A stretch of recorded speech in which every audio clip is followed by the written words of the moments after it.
Now, from the front pages of your newspaper to the front of your television screens, we bring you the captivating stories where we separate the noise from the facts. Welcome, viewers, to yet another episode of The Headliner. Now, my name is Curtly Gwindi, always excited to be bringing you these matters and more every week, same time, same place. And today, we are casting a spotlight to the story that has been making headlines across the country, a story of the Harare mayor, who is Councillor Jacob Mafume. Yes, I know you got to know what we're talking about through the different trending matters that have been coming out. This may be your print press or your social media. But before that, we'll take a look at the stories that have been making headlines across the country and the borders and beyond. We kickstart with the Daily News, which was tagged "New Zig notes are on the way" as Mushayawanu also fights to keep the local currency as well as prices stable. Now, the Reserve Bank of Zimbabwe introduced more policy steps yesterday aimed at furthering stabilizing prices as well as the economy. We move on to the Herald, which had the headline "President lays down the law and he cracks the whip rather on underperforming ministers." Now, President Emerson Mnangagwa yesterday cracked the whip on underperforming ministers of the state for provincial affairs and devolution who are creating unnecessary glitches in government operations by failing to submit reports and attend vital cabinet committee meetings. Now, last but not least, we take a look at the story of the day. Particular interest to do with perhaps our special guest who joins us in studio, who is Mr. Precious Shumba, who will be also unraveling, breaking down and dissecting this matter with me. And a lot has been heard about the allegations of Councillor Jacob Mafume, the Harare mayor, and we get to delve deeper into this issue after the break. Please do not go away. This is The Headliner. Stay tuned.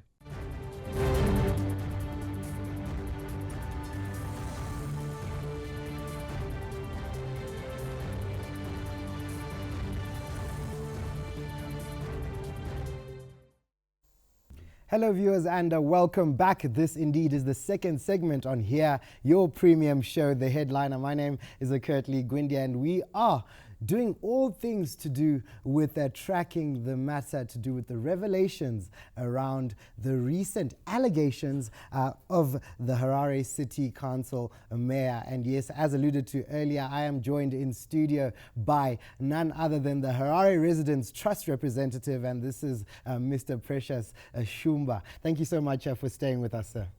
Thank you very much. And indeed, we were talking off air earlier on about the matter around this allegation because we are putting it in a place where the matter hasn't reached the courts. But skeletons are slowly falling out of the closet at the Harare City Council. How best to the latest revelations can you allude some of these skeletons? Do they have flesh? Are they real? And perhaps give us your view from your standpoint. I think the allegations being raised against the mayor through the Commission of Inquiry hearings are substantive in terms of their content, and the paper trail is readily available for anyone doubting about the magnitude of rot in the city of Harare. So we can talk about the extravagance in terms of the workshops held outside Harare, which were repeatedly being held, including at the Victoria Falls, Mashingo, Mutare, Blawayo, Kadoma. The councillors at one point were holding more than 7 workshops in a period of 2 weeks. And you would wonder what exactly they would be doing. They would be talking about committee inductions, but we actually know that there has not been much additional value to the ratepayer from the councillors attending those workshops. Yes. They are still as incompetent as they were before the induction workshops. So there has not been much value for money from those workshops. Then when you are looking at the allegations of acquiring properties. Yes. In our view, the system is rotten from the town planning perspective, where you have someone who is not an executive mayor trying to bulldoze his way to override the powers of the town clerk, the powers of the different directors in the council, to the extent of building without any council approval. That is a very strong allegation, and the fact that the plans submitted before the Commission of Inquiry are suspected to be fake indicates the levels of corruption in the council. And that alone tells you that at this point, we do not have a credible mayor to represent the aspirations of Harare residents. Okay. So integrity has been shattered. It's been shattered. And we are concerned as Harare Residents Trust to say, if these allegations are being raised against the city's mayor and the pretense at going to the wrong address, to us was deliberate and was merely done to avoid further scrutiny by the commission. That does make a lot of sense. Quite a mouthful you said there. You touched on different areas, Victoria Falls, Kadoma, and different places in which some of these operations were taking place rather. Perhaps a probe that is being taken on through the Commission of Inquiry, obviously, then now wants to backtrack some of the steps that were taken in the process of perhaps electing the councillors, also allocating the committees, like you said. But let's just zero in on one issue or matter, which is value. Now, the everyday resident is paying a certain amount towards this what we call the development of the cities, the different places represented by councillors. Are you perhaps coming outrightly clear within your discourse, if I'm picking you correctly, and saying this tax that is being paid, or these dues and rates that are being paid towards council, are being misappropriated to the extent of councillors also taking advantage of some of these funds and perhaps embezzling them, as they call it? I would say that, you see, the local government architecture in Zimbabwe creates some of these gaps in terms of if we don't have an executive mayor, what are the powers of the mayor in a ceremonial role? Yes. But you will see that we have had other ceremonial mayors, like Advocate Muchadei Masunda, Bernard Manyenyeni. We had a certain dignity in the office of the mayor. Are you saying there's no more dignity within the office of the mayor now? We had a certain dignity in the office of the councillors. While the two mayors, the previous mayors, Advocate Masunda and Manyenyeni, raised the concerns around the caliber of councillors. The current crop of councillors is mainly made up of activists, inexperienced in a lot of areas. Their first job was to be a councillor.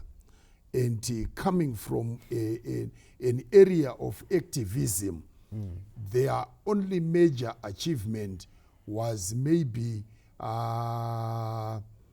being selected.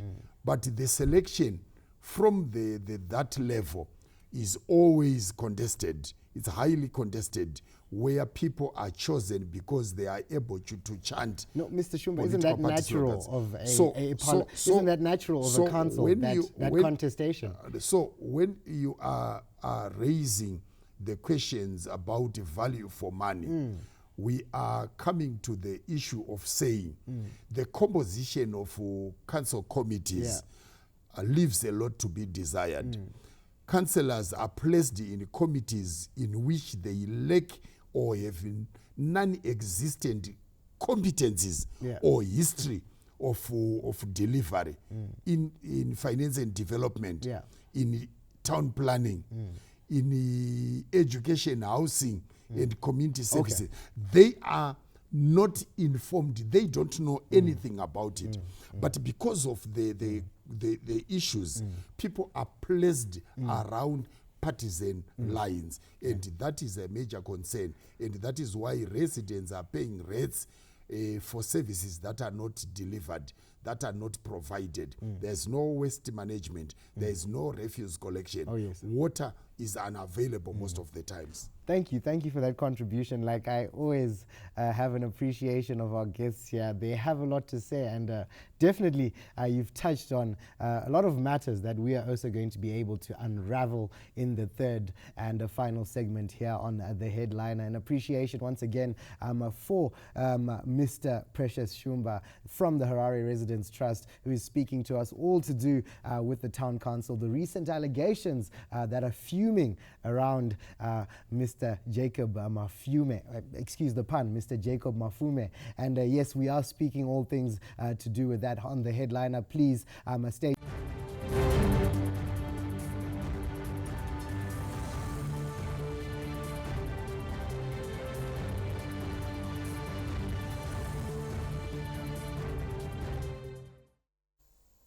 Hello viewers, and welcome back to the third and final segment here on The Headline. And appreciation once again for staying with us throughout our seasons. This is a brand new season, 2025, and yes, we are still keeping with the headlines. One of them that has been trending, all things to do with a topical matter around the Harare City Council, particularly the Commission of Inquiry looking into matters around the Harare City Council. Now, statistically, numbers aren't making sense. There are skeletons coming out of the closet, and to help us unravel as well as put a bit of flesh to these skeletons, I am joined in studio by none other than Mr. Precious Shumba, who is part of the Harare Residents Trust. Now, sir, earlier on I did speak to you a little bit and perhaps try and get you into contributing into the matter that you did speak of partisan lines being a major part of the construction or the entire body of work that is around the council, and you did cite previous honourable mayors rather, also being a part of probably structures that were better. But naturally, aren't partisan matters always going to be an integral part of these systems that govern us, whether it's the nation or whether it's cities? And perhaps how do you then create a construct or deconstruct of these matters? And in your view and opinion, is this something that's new to this particular dispensation of councillors, or it's something that's already existed? Historically, that's why you heard the word city fathers. Yes. It meant a lot. Yes. It carried a lot of weight. Yeah. City fathers. Yeah. These are inclusive of the males and the females. Yes. The policymakers leading us to a better life. Oh, yes. Standard of life. So the partisan issues must be prevalent when they are only candidates. At the candidates level, when people are campaigning, we have all partisan messages coming through from these prospective councillors. But once elected, they must put on the jacket of the citizen. They must put on the jacket of the ratepayer. Oh, yes. To articulate those issues, such that in their decision making, we do not hear of their respective political parties, but we only hear them talk about the potholes on our roads, yes, the water shortages, collective matters that affect everyone, that are of concern to everyone: education, health, waste management. Absolutely. These are the priorities. But when you hear people prioritizing what interests their parties, it means we have lost it. Yes, I do like that contribution, because you're talking about real matters that the everyday Zimbabwean perhaps should be collectively engaged in, like we've said. You're talking about potholes, you're talking about waste management. Perhaps let's talk about the issue around ERP. You know, we've been running around in Harare without that particular plan, and let's talk about that rehabilitation plan. That because perhaps, you know, we do know in the building process, in the creation process of a particular dispensation of councillors, those are things that should be standing or set in stone. Why have they not been structures? Even perhaps, I think we did have a conversation earlier. My father was a city father himself, and waste management was his particular space in which he operated. And now it's perhaps gone to shambles. Who do we owe that to, and what has been the impact of that? So when you are looking at the structure of council, you want to see the distinction between the bureaucracy and the policymakers.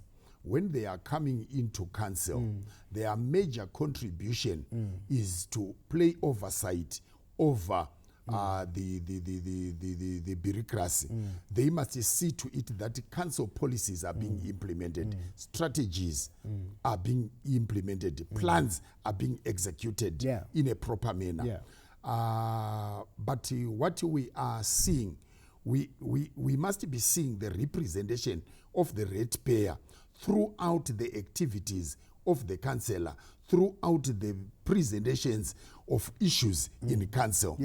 And when we are raising these issues, they must come through the council committees. The city of Harare has 11 such committees, which must deliberate on different issues and bring them to the table, such that when we are talking about the billing system, we must be hearing the business committee, the finance and development committee, the audit committee, talking about performance management to ensure that everything happening in the council is expressed through a technical platform, the enterprise resource planning system, a billing system. So we have not had that since 21 March 2019. And that's a tragedy. And what are we seeing? We are seeing massive looting of council resources, particularly funds, through opaque decision making, where people are simply making decisions that are nowhere to be seen. There's no paper trail, and people are getting estimated bills. That is why revenues are going down in the council, and the service delivery is deteriorating every day. It's interesting you've mentioned service delivery. That is the mandate of council. That is the mandate of any leadership structure within a nation or within a province or even within a city, as with this context. Now let's take it a little bit inside perhaps some of the structures that are existent perhaps in our nation and try and align them to what is happening within our council.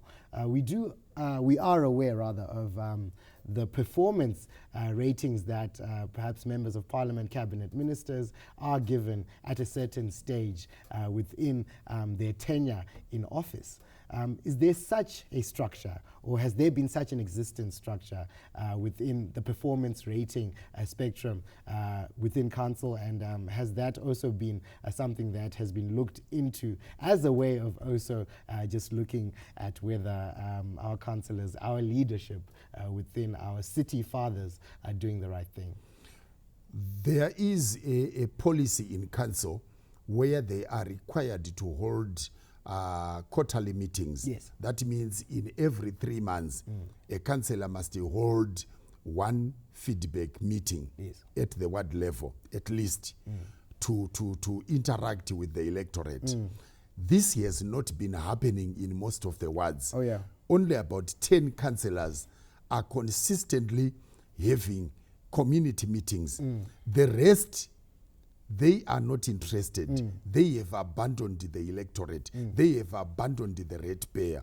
So what has been happening is that through residents associations and through organizations like the Urban Councils Association of Zimbabwe, there has been a lot of effort to benchmark the performance of local authorities as a collective in terms of their systems, in terms of their structures, in terms of their responsiveness to reports by the residents. So we are in a state of confusion right now, and we believe the mayor has failed and needs to consider quitting that position, because as Harare Residents Trust, we are disappointed that such theft of council resources can happen under his watch, and service delivery continues to fail. It's very important that you've expressed that, and also your contribution is not going to go unnoticed by our viewers. We perhaps want to know your position as the Harare Residents Trust. There is a lot of talk around even looking into some of a probe that takes matters to a higher level, which is perhaps a court case or opening of a different inquiry with regards to even personal matters surrounding the mayor himself. Now, as we wind up our conversation, perhaps the Harare Residents Trust, your duties, perhaps your position with regards to also making sure that our nation is, rather our city, being Harare, is well taken care of. Perhaps they would want to know what the Harare Residents Trust's sole duties and core duties could be. The Harare Residents Trust, like the elected public officers, we play oversight to ensure that public institutions and public officials are transparent and accountable in the handling of public affairs, in their performance. We interface with the residents, we convene community interactions. That way, we are playing our oversight role. That way, we are playing the representative role. We represent that interest in the residential areas, that interest among different key stakeholders, where we channel them through the various platforms of the council. But most importantly, we litigate, we take people to court when we believe the public interest has been compromised through what we call public interest litigation, like when they demolish without court orders, when they want to violate the primary rights of the citizens. We are concerned, we litigate, and one of our key responsibility is to educate and raise awareness about key issues. But most importantly, devolution must be implemented in its full as provided in Chapter 14 of the Constitution, such that we see a bit of autonomy of local authorities to execute their public mandate with minimal interference from the national government. Okay.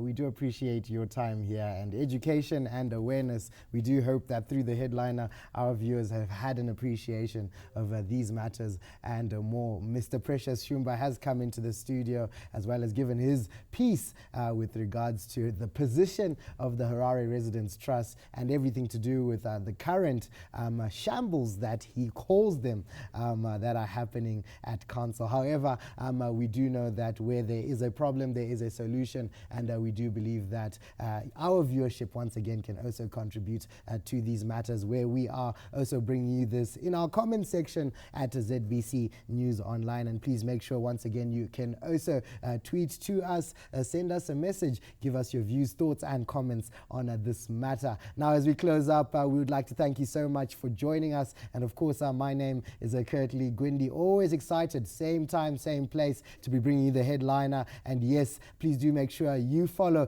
our pages at ZBC News Online. And from me, the crew behind the scenes, as well as everyone here at our Pocket Hill Studios, it is a pleasant viewing, and God bless Zimbabwe. Thank you. Nice one.